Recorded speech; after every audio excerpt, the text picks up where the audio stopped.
Tumutok na sa TV, mag-aral ng maigi to get the lessons easily. It's tangkop, tangkop, tangkop time. We learn all things, it's very fine, masaya. Tutok na. It's tangkop, tangkop, tangkop time. We learn all things, it's very fine, masaya. Tutok na.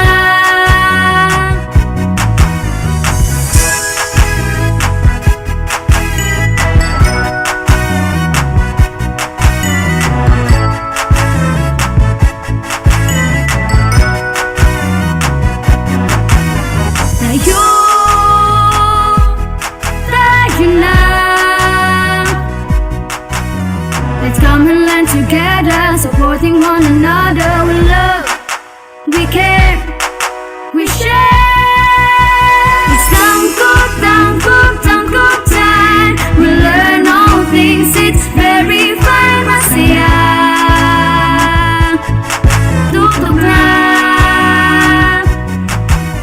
It's tangkop, tangkop, tangkop time. We learn all things, it's very fine, masaya. Tutok na.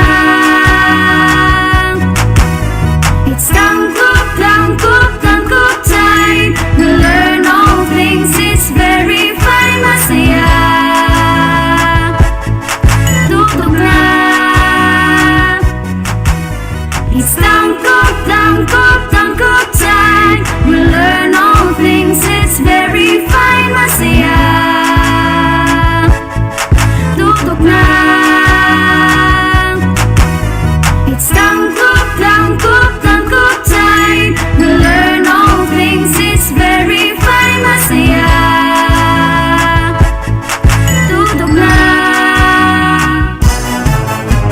Tangkop, tangkop time.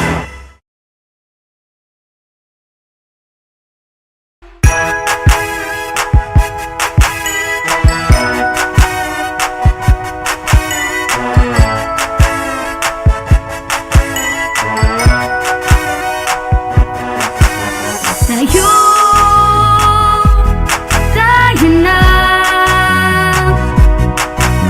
Buksan ang mga radyo, lina at matuto sa mga aral sa mundo. Tayo na. Tumutok na sa TV, mag-aral ng maigi to get the lessons easily. It's tangkop, tangkop, tangkop time. We learn all things, it's very fine, masaya. Tutok na. It's tangkop, tangkop, tangkop time. We learn all things, it's very fine, masaya.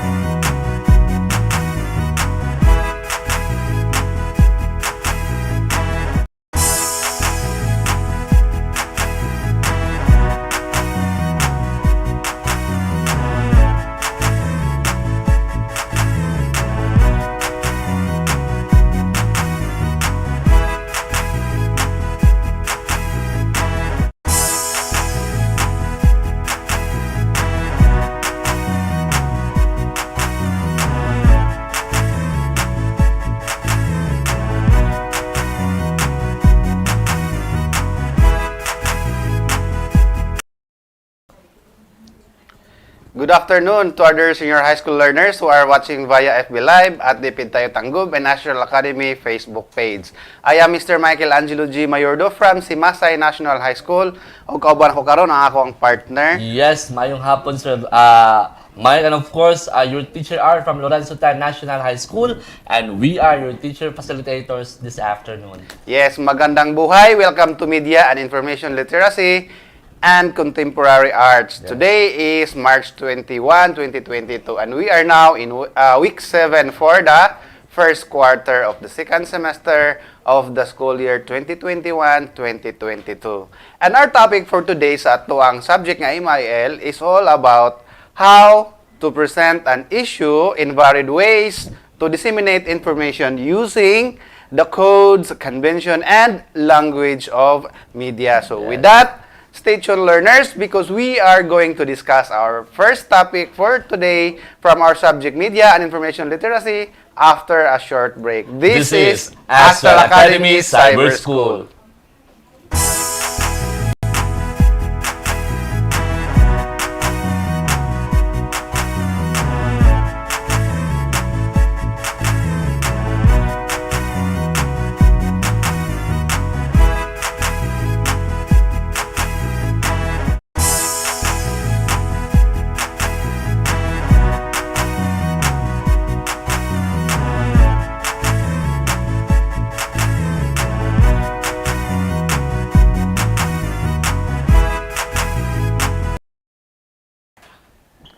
And we're back live gihapon ta dire sa Dipit Tayo Tanggob and Astral Academy Cyber School. Yes. So welcome to the world of media and information. Let's think wisely, create smartly, and share information responsibly. Yes, and karon Sir Mike, let's talk about our first topic for today, which is from the subject of media and information literacy, or the MIL.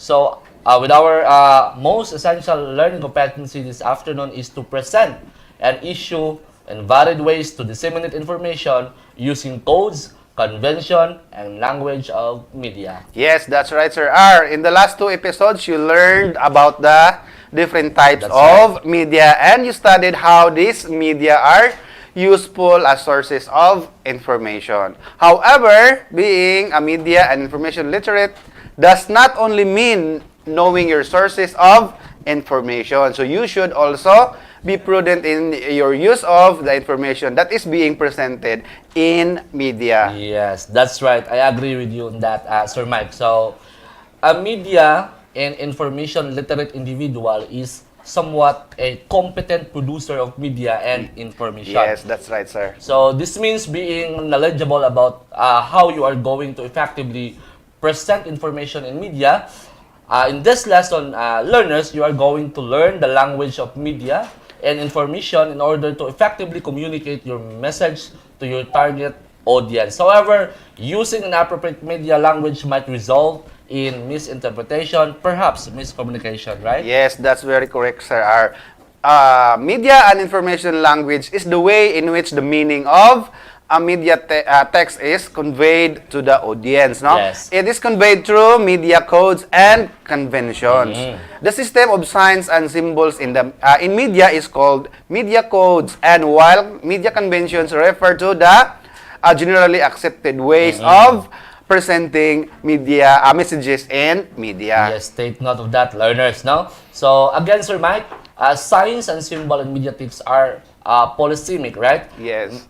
Meaning, they are open to many interpretations, right? No? So, parang mga Yes. kuwan, daghang kitang mga pagsabot, Sir Mike. So, again, this is the reason why you have to use the appropriate language like sign, symbol, and conventions, perhaps in the life. So, in media. So, it suggests that we have to feel about a media product, and it also helps us to perhaps understand and interpret media messages easier. So, in the field of film, for instance, media codes and conventions are predicators of movie genre. Yes, that's right, sir. So, a genre refers to a class or category of artistic endeavor having a particular form, content, technique, or the like, That's no? right, Sir Mike. Media codes and conventions draw the audience to identify if it is a horror, action baka drama, or a fantasy Yes. film, no? Because each genre uses different codes and conventions to make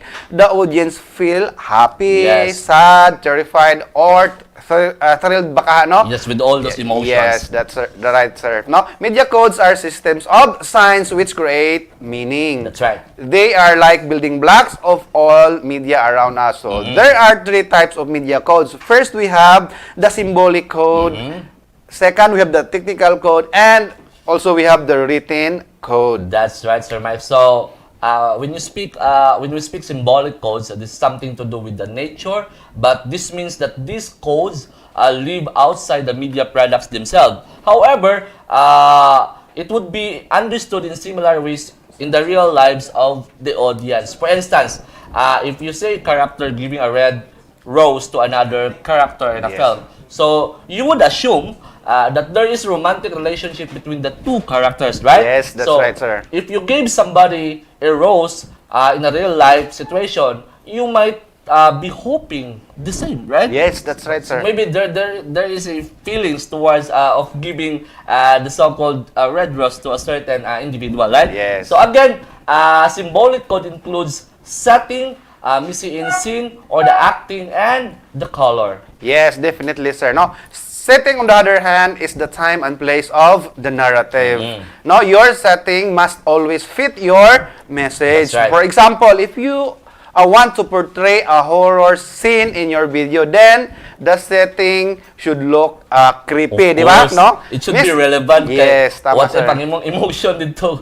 Kanang comedy unya ang imuhang look kay Yes, creepy. dapat no? mufit siya, no? That's right. And miss in scene is the description of all the objects within a frame of the media product and how they have been arranged, no? Miss in scene includes set design, makeups, costumes, accessories, and props. That's right. And another one, we have acting, no? Actors portray characters in media products and contribute to character development, no? Creating tension or advancing the narrative, Yes. ne? The actors portray a character through appearance, movements, gestures, facial expressions, and vocal delivery. Yes, agree, Sir Mike. So, color has highly strong connotations, right? Yes. So, every color elicits a different and unique emotional response in the viewer. Thus, when you produce a media, you have to be clever with your color choices, right? Yes, so, you need that's to be right. very careful in choosing colors. Yes. Now, it might be, there are a lot of interpretation when you use a color like this, color like that, yes. no? So, for example, if you were told to make a poster about the danger of smoking cigarettes, so again, red is the most appropriate dominant color because it signifies danger, no? Yes. So, somewhat like para sa nagtuag din Sir Mike kanang when we look or when we see a white color, so nag-signify man na siya purity, Yes. right? So when we saw a green, nag-signify man na siya environment, no? Yes. So Yes. muna na siya, Sir Mike. That's correct, sir, no? Here's a list of colors and the emotions that it may evoke. First, we have the red, Yes. no? Red evokes passion, strength, power, and danger, So no? I think our learners would take note of Yes. this very significant Yes. color emotions, no? Yes, Para sir. magamit po nila sila. Yes, sir. Study. And also, we have the greens. If you are, green evokes safety, healing, and money. Blues evokes stability, trust, and health. And yellow is for happiness and intellect, no? Orange is for joy, enthusiasm, and encouragement. And brown for confidence, casualness, no? Gold evokes wealth, prestige, and wisdom. And purple, we have power, luxury, and ambition. And pink evokes feminism, no? Yes. And romance. Black is for power, elegance, mystery, and death. No, di ta pataka siguro gamit og itom, no? Yes. If you don't mind, Sir Mike, so let me ask you, what is your favorite color mandala, Sir Mike? So, perhaps imong kinabuhi. Diri ko sa answer sa blue. Blue, no? So it signifies stability, Trust and health, no? Oh. And white, on the other hand, evokes purity, Yes, that's perfection, right. and safety. So again, well said, Sir Mike. The next code is the technical code. Yes. So when we speak of technical code, it's something to do with the equipment that has been used to tell the story, right? Yes. So technical code is media includes camera work, audio, sound, lighting, and editing. So I think we can give a contextualized example of this, like our sa to ang mga technical team, right, Sir Mike? Yes. So they are the one who is in charge in, of Camera, course, camera work, no? that's right. Mga Audio, camera work, the audio, lighting, yes, and also the editing. Yes. Sila na. So again, camera work refers to how the camera is operated, positioned, and moved for the specific effect. So this is very important rule, right? So kanang makita kay nato dira sa ato ang FB Live, Sir Mike, na zoom in, ay nag-zoom out, kay Yes. ipakita nga mga example. So that is one of the functions of how a cameraman works or operated, Yes. no? So again, proper camera work gives the audience an actual feel of what is happening in the video. So let's again, learners, let's learn some basic camera shoots, angles, and movements. Yes, sir. No. First, we have the extreme close-up. No. Yes. An extreme close-up frames the subject to emphasize the specific portions of the body, and it is often used to reveal horror in a subject, like an extreme close-up of the actor's mouth as he Yes. or she screams. Yes, no. kanang gi-focus na gyud niya, Sir Yes. Mike, no? Then second, we have the close-up shot. No, the close-up shot frames the subject at the close range to show a detail. This shot is tightly framed and it takes up most of the screen, as it is usually used to frame a character's face in order to for the audience to see what emotion is being conveyed. No? That's right. So we are going to the third types of shoot, no? So we have the medium shots, right? Yes. So it is something to do with the camera shot that shows on actor approximately from the waist up, no? This is Ikan used. hawak, sir, no? Yes. Oh, there is hawak na. Oh. So this is used if the person is doing something with their hand movements, no? Like we are doing right now, sir. I think makita man na dira sa to ang screen, no? Yes. Mura na siya medium shots kay naman sa ato ang west, I mean diri sa ato ang hawakan, no?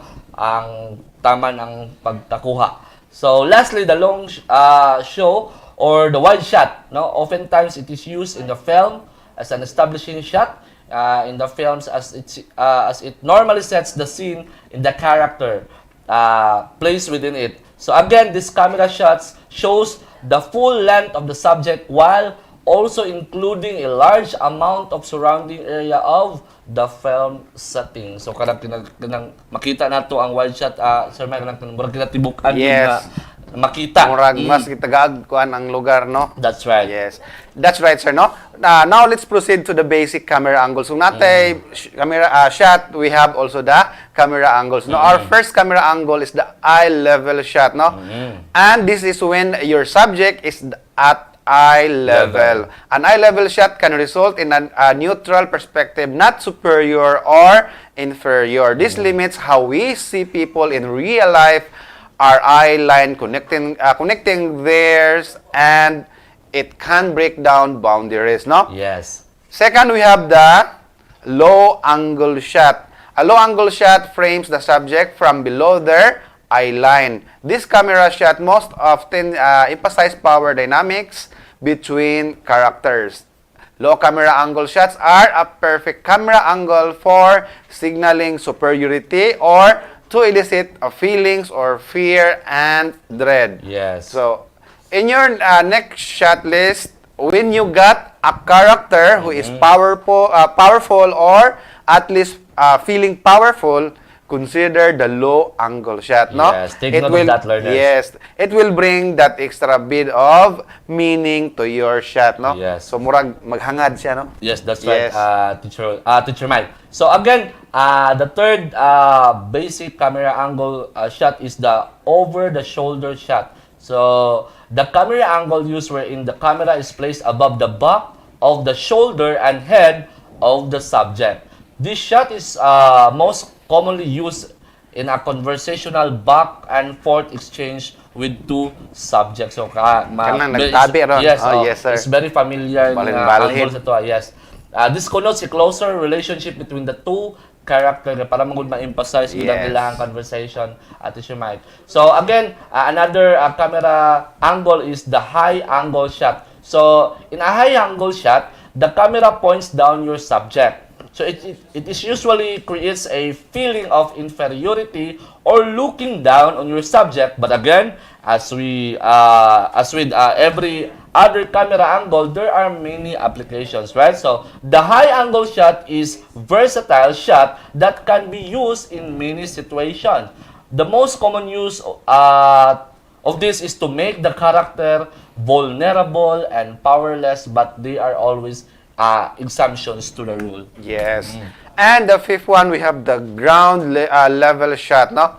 Ground level shot is when your camera height is at ground level with your subject. So this camera angle is used a lot to feature a character walking without revealing their face, but it can help to make the viewer more active and use the actor's performance to build an idea. Yes.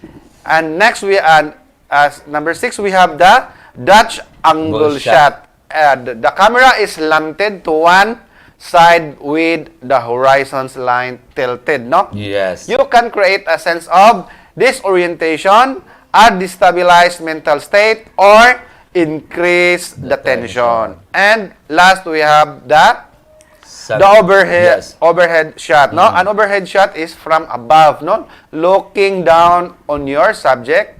These are typically shot from 90 degrees and above, no? Anything less might be considered a high angle shot instead, no? Overhead shots are great for providing perspective on a scene, but not just any perspective. It's often used as either a neutral or sometimes the bind point of view. Yeah, that's right, Sir Mike. So we have also the aerial shot, no? So whether taken from a helicopter or perhaps a drone, no? This is very familiar to us when you are capturing an aerial shot, no? Maggamit og drone karon, Sir Mike. Yes. Na gid ang mga aerial shot na siya. Drone, naka-drone na gid. So, yes. So again, it is established. However, it established a large expanse of scenery. So again, now let's get to know the basic camera movement. So ganina, camera shots, no? Then nagsunod ang angles, then karon camera movement. Yes. So it has something to do with the causes and change in frame or perspective through the movement of the camera. So however, it has a specific type of camera movements that could create a psychological and emotional effects on the audience. So moreover, this effect can be used to make a video more immersive and engaging. Yes, tama ka dyan, sir. Next, we have the static shot, no? Yes. Static shot has no camera movement at all, no? Static, from the word static. Yes. It is achieved by locking a camera in a fixed position. Yeah, that's right. Typically, with the use of a tripod, baka, no? This stability of a static shot makes it non-distracting. This makes it one of the best camera movement shot, reverse shot dialogue, precise composition, or showcasing an actor's performance. Yes. So like our technical team did today, no? Nga naka-pundo ra, yes. naka-static ang kanang iyahang shot, no? Yes, sir. Because naggamit lang tripod kay para pundo lang, no? Pundo lang ang kuan. Then we have also the camera pan, no?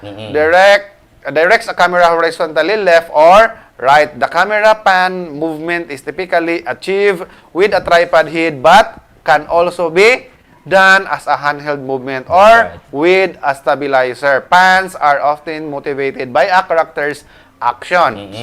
They can also be used to reveal new information to the audience. Absolutely, Sir Mike. And we have also the tilt, no? Yes. That's something to do with just like the pans and all. They are always on the vertical sides, right? Yes. So tilt camera movement, direct camera upward or downward. So again, camera tilt can be used to give a character dominance in a shot or to reveal new information to the audience. So again, tilt enables to the filmmaker to capture verticality of a film in a moment of awe and spectacle. Yes. So we have also the push in. So when we say push in, the camera or the position of the camera is closer to the subject, typically with the dolly camera movement or steady cam. So again, push in can draw audience attention toward a specific detail. So again, filmmakers also push in towards character to try and infer what is occurring internally. However, this can be a reaction, though a process or internal conflict can be the missing component that connect the audience to the character and what they are thinking. So, before we will continue our discussion this afternoon, Teacher Mike, more discussions when we return. This is Astral Academy Cyber School.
And we are back still here in Astral Academy Cyber School. Yes. Now, to continue with our discussion and the MIL Teacher Mike or Sir Mike, we have also here the pull out. Yes. So, the position of this is the exact opposite of the push in. So, remember that learners, no?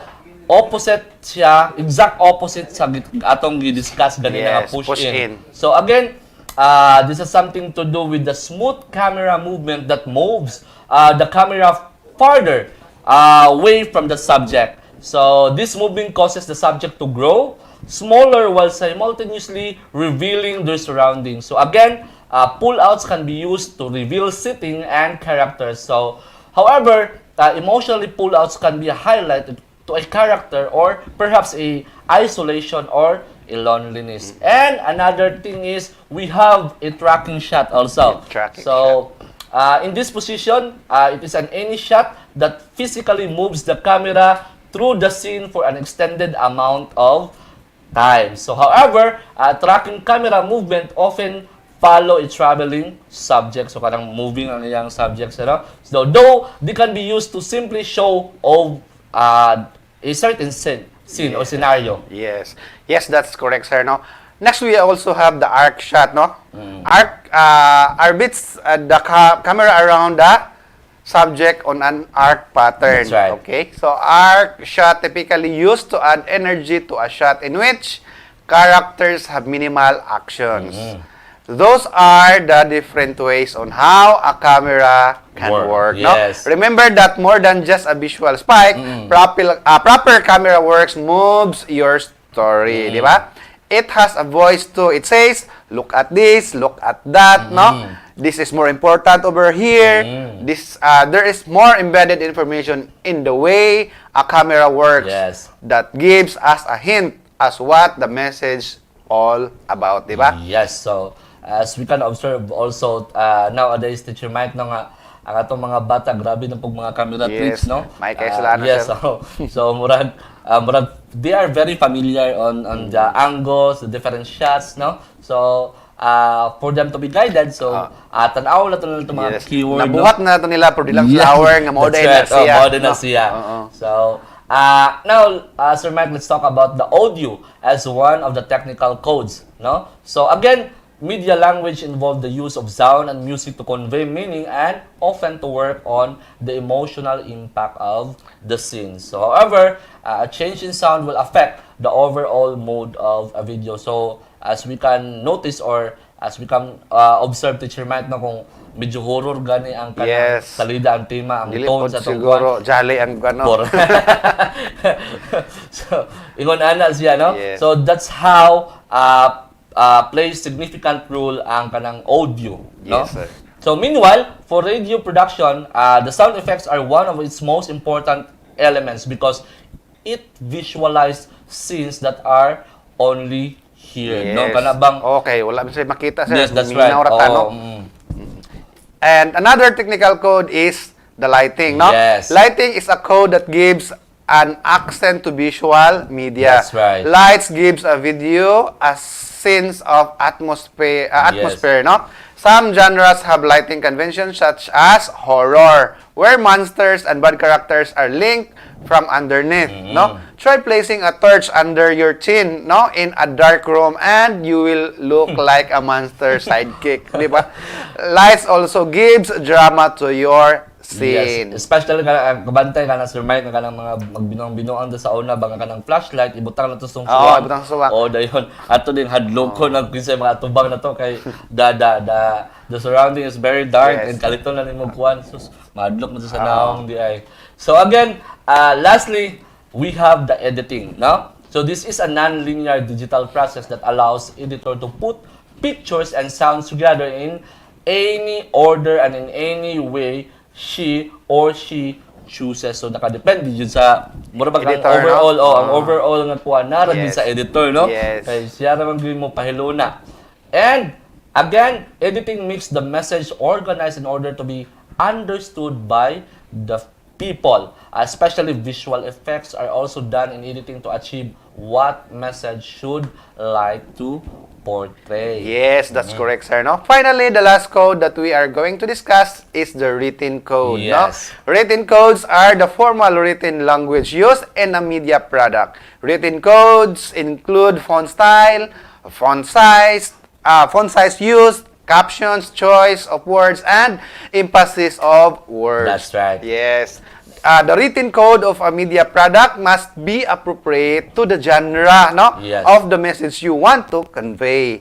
For instance, if you're making a poster for a horror film, no, you have to choose words that are creepy, no, and use font styles that appear scary. Yes, I think the bottom line of here, Sir Mike, is you need to put if what is the tone, use the appropriate kanang script or words. Yes. No? Okay, in print media also, newspapers use text that are simple and easy to read, no? Yes. Dili suro mo gamit og katong nga lisod mabasa, no? Walay mo basa sa imong newspaper. That's right. Okay? Simple and easy to read, and the choice of words is formal. While comic books use decorative font styles depending on its genre. Yes, so yung batawanan, so make a funny font style, right? So kung creepy, so make a creepy font style. So again, your font style and choice of words must complement. So this is what I'm talking about well ago. Dapat mo complement siya sa complements perhaps genre. Appropriate, yes. Complement the genre of the media products that you have to produce. So next, Sir Mike, let's discuss about the media convention. So again, this is something to do with the accepted ways of using media codes. However, conventions are closely connected to the audience expectations of media products. So again, the different types of media conventions include form convention, second one is the story convention, and the third one, or lastly is the genre convention. Yes. Form conventions are the specific ways we expect the types of media Yes. codes to be arranged, no? For instance, an audience expects to have the title of the film at the beginning and the credits, no, in the end, Yes, no? that's right, sir. Story conventions are common narrative structures and understandings that are common in storytelling media Yes. products. For example, all stories have a beginning, no? Rising action, That's right. climax, then failing action, and The ending. ending na Yes. dayon, no? No? It is conventional for Filipino films, no? To have a poor character, then Yes. a character beset with the misfortune at the start, who will turn into rich and influential character in the end, no? Yes, that is very common to all Yes, Filipinos. mga teledrama, no? Oh, kung nakabantay ka sa Teleserye. may ganang makita-kita ko sa ka salida, basta makakita lang kita sa sugod. Ngon ani gid ang padulngan ani. Makakuha na dayon ta. So again, lastly we have also the genre convention. So genre convention point to the common use of tropes, characters, setting, or themes in a particular type of medium. So again, genre convention are closely linked with the audience expectations of the genre. Like for instance, a character who wears a black or dark color is usually the antagonist. So again, horror films usually use old houses, no? So old hospital or isolated places as setting, and love stories usually shows the love that conquers all. So however, media products today no longer stick to the convention media, Yes. right? So again, media producers are now trying to get out of the box, exploring ways to break the conventions and finding new styles in expressing messages. Yes, that concludes our lesson for today in media and information literacy. Yes. So always remember, learners, think wisely, create smartly, and share information responsibly. Yes. Now it's your turn to share your thoughts and ideas about our lesson for today in media and information literacy. O karon, oras na mga learners Yes, sa pag-answer that's sa inyong mga activities nga makita sa inyong self-learning material. So good luck, learners, in answering your activity. Yes, so that ends our discussion in media and information literacy, Sir Mike. I hope that everybody who is viewing right now will become a media and information literate individuals. And of course, Sir Mike, we will be right back for more discussions after a short break. This is Astral Academy Cyber School.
And we are back, learners. Now, Sir Mike, let's move on to our next subject now, the contemporary Philippine arts from the region. And of course, in our previous lesson, Sir Mike, we discussed the 5 elements and principles of the contemporary arts. So perhaps, to recap with what we have in our previous discussion, Sir Mike, we have the appropriation, right? Yes. That's right now. So, it is the process of making new content by taking from another source that pre-existing image, book on an art history as the media and incorporating or combining with the new ones. Yes. We also have the performance art. Now refers to art activities that are presented to a live audience and can combine music, That's right. dance, poetry, theater, visual art, and video. Yes, and of course we have also the number 3, the space. No, that's something to do with the transforming space. For example, the flash mobs and the art installations in malls, parks, etc. So it also refers to the distances or areas that surrounds within the components of the certain item. Yes, and we also have the hybridity is another element and principle used by contemporary artists in their artworks. Yes. No? It is a usage of unconventional materials, mixing of unlikely materials to produce an artwork. Yes, and lastly we have the technology art. So it Yes. refers to the use of mass production and the manipulation of the virtual world, Yes. right? So it is a tools and programs. So again, one of the good example of this is from laser printed ceramic to the code generated paintings, right? So we have also the digital artists that are using technology to push the boundaries of a traditional practices. Yes, that's right, Sir R. And now our learning competency for this afternoon Yes. from our most essential learning competencies is compares forms of arts from the different regions. Yes, And today's lesson, learners, is all about the traditional art in the Philippines. That's right, Sir Mike. So, speaking of traditional art, Sir Mike, it is already part of the culture of a certain group of people with the skills and knowledge that passed down through generations from masters to apprentices, Yes, right? yes. So, again, it portrays the simple life before the massive growth of a country. That's right. That's correct, Sir Arno. And the traditional art in the Philippines includes painting, folk architecture, Yes.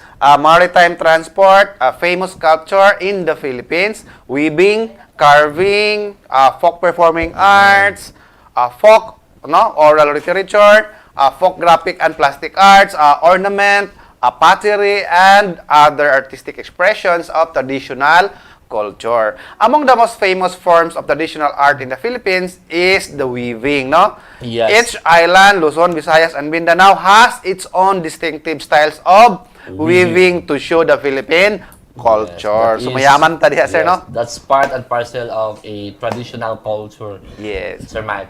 So, learners, make it sure nga ang inyong gihawiran nga SLM karon naadya sa inyong magunitan ninyo because we will be discussing the different traditional arts in the Philippines so that you will be able to be guided the moment nga naglantaw mo diri sa amua. Yes, so, make it that's sure correct, na sir. naan nyo inyong mga SLM.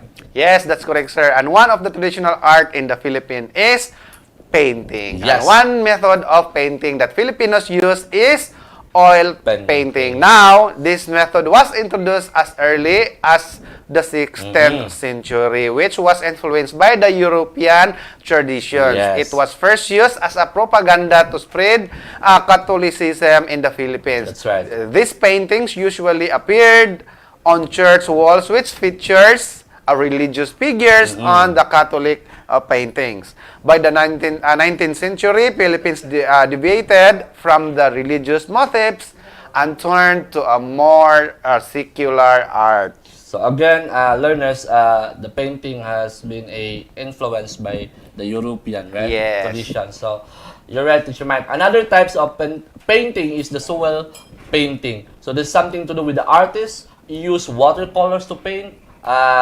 We have also the Talaanding, an indigenous people of the Banawan tribe that use soil for painting. Yes, sir.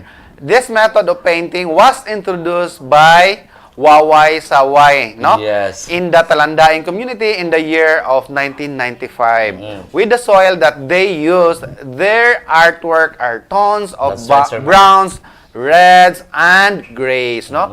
The pictures depicted on their artwork are pieces of their tribe's lives, beliefs, practices, and their close association with land. No? Absolutely, Sir Mike. Indeed, that is the amazing work of an art from the indigenous people of Banawan. Right, Sir Mike? Yes. So, the next traditional art is the pottery. So, during the Neolithic period of the Philippines, pottery was made for water, vessels, plates, cup, and for many other uses, Sir Mike. Yes. So, again, we have also the ceramic vessels of the Kalinga Yes. that are divided into 3 groups, no? So, our 3 types. So, we have the rice cooking, kung gitawag nila og itutuyong. We have the vegetable meat cooking or the opaya. And we have also the water storage or the imoso. So, those are pots, right? Yes. So, one of this famous pottery that was discovered was the Manunggul jar. So, this is part of the history, no? So, the Manunggul jar is a secondary burial jar excavated from a Neolithic burial site in the Palawan.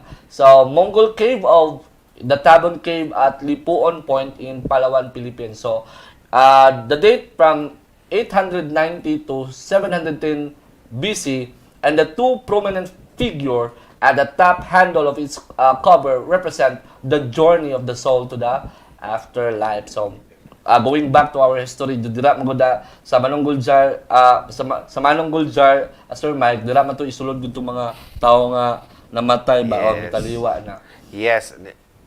Yes, sir. And the Manunggul jar is widely acknowledged to be one of the finest Philippine Yes, that's pre-colonial artworks ever produced and is considered a masterpiece of the Philippine ceramics. Tinuod kay na Sir Mike. So another pottery is the Maitum anthropomorphic burial jars. So and these are the earthenware secondary burial vessels discovered in the year 1991 by the National Museum of the Philippines. So again, archaeological team in Ayub Cave, na Barangay Pinol, Maitum, Sarangani Province, Mindanao of the Philippines. Dool-doola na siya. Yes. The jars are anthropomorphic, characterized by a design that suggests something that humans figure with a complete or a partial facial features of the first inhabitants of Mindanao. Furthermore, they give emphasis to the Filipinos' popular belief of the life after death. Yes, that's right, sir. Next traditional art is the poetry. Now, Yes, learners, the poetry. we have the ambahan, no? It's a chanted poetry of That's the right. Hununoo Mangyan and ethno-linguistic tribe of the Mangyans, no? The poetry is usually scripted on bamboo slats Yes. in which they preserve the ambahan for hundreds of years. Yes, that's right, Sir Mike. So, again, learners, the ambahan has several characteristics. So, first, it is a rhythmic poetic expression with a meter of 7 syllable lines and having rhythmic end syllables. So, however, it is also most often presented as a chant without a determined musical pitch or musical instrument accompaniment. So, Sir Mike, finally, it is meant to express in a symbolic way, liberal using poetic language, perhaps certain situations or certain characteristics referred to by and one reciting to a certain poem. Yes. Okay, sir, no? Next traditional art is the Cordillera dance, no? Yes. The Philippines offers different types of dances varying in influence and region. The Cordillera dances include banga, salisid, we have talip, magmanok, ragsagsakan, we have Yes. the tarikit, and uyaoy, Yes. no? The banga mimics Kalinga women collecting and transporting water, no? In which, when the dance, they balance as much as 8 pots on their heads, no? Yes. Another form of dance is the uyaoy, no? This type of dance is performed by affluent to attain the second level of the wealthy class. Yes, well said, Sir Mike. So another traditional art is the folklore dance. So the two of the famous folklore dance in the Philippines include This is very familiar to each and Yes. everyone. Now, the tinikling and the binusuan. So, tinikling is originated during the Spanish colonial era because, again, we are colonized over Yes. 333 years no, sa mga Spanish. So, the dance involved two people beating, tapping, and sliding bamboo poles on the ground and against each other in the coordination with one or more dancers who step over and in between poles to dance. So, the binasuan is when the performers hold full of wine glasses in each hand while performing balancing tricks katong magkuan Mr. Mike. Nasa kamot. Yes. Yes. Yes, sir, no. And the last traditional art is the weaving, no. Yes. It is a major part of the Philippines art and culture. Filipinos weaving different kind of things such as slippers, Yes. bags, hats, and mats, no. Banig is a hand-woven mat used Yes. for sleeping and sitting. It is made out of palm, pandanus, or seagrass leaves, di ba? That's right. And the leaves are usually dried, no? Then dyed, then cut into strips, which is now ready to be woven. It is woven into unique designs with a clean patterns. Yes, exactly, Sir Mike. So, another thing is the bayong also. Ah, This, yes, sir. Another famous art weaving in the Philippines, right? Na mao na tong sudlanan sa tong Mangumpra, no? kinumpra. Mamalingke, That's right. yes. So, it is an alternative to use plastic bags, right? So, locals usually use bayong to carry their groceries as they head off to the market. Again, the use of bayong is more popular in the provinces than in the cities, right? However, it is evolved into a more fashionable style. Yes, tinod na, Sir R. And in addition, as you have mentioned earlier, among the most famous form of traditional art in the Philippines is weaving. Yes. Each island, Luzon, Visayas, and Mindanao has its own distinctive style of weaving to show the Philippine culture. And traditional art, it is a part of a culture of a certain group of people with skills and knowledgeable passed down through generations from masters to the beginners. It shows the simple life before the massive growth of a country. Okay, learners, let's now proceed to your learning activity this afternoon. So, based on the SLM, nga naa ninyo dinha karon. Okay, Sir Ars. So, direction, find at least two forms of art in the Philippines and compare the two about their differences. So, that ends our discussion for this afternoon, learners. More discussions after a short break. This is Astral Academy Cyber School.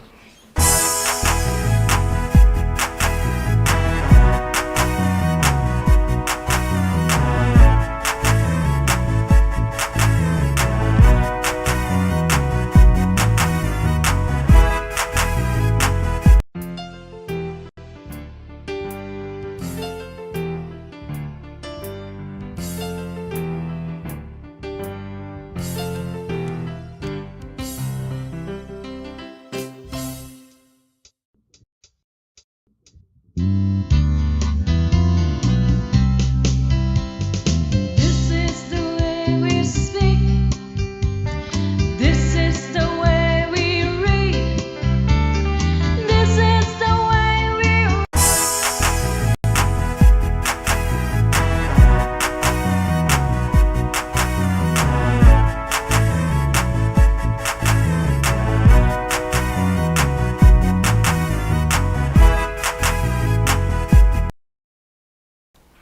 And we are back, learners. Once again, live gihapon ta diri sa DepEd tayo tanggub. And of course, Astral Academy Cyber School. Yes, og karon makita na ninyo ang second attendance markers sa senior high school nga makita ninyo ibabaw sa inyong mga screen. Yes, learners, og isulat na ninyo sa inyong activity sheets for your attendance today. Again, thank you for watching here. I am Ralph Sultan from Lorenzo National High School. And Mr. Michelangelo G. Mayordo from Masay National High School. Kami mo ingon kaninyo, pagkaton aron mulambo ang kaugmaon. This is Astral Academy Cyber School. Bye!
manonood na sa TV, mag-aral ng maigi to get the lessons easily.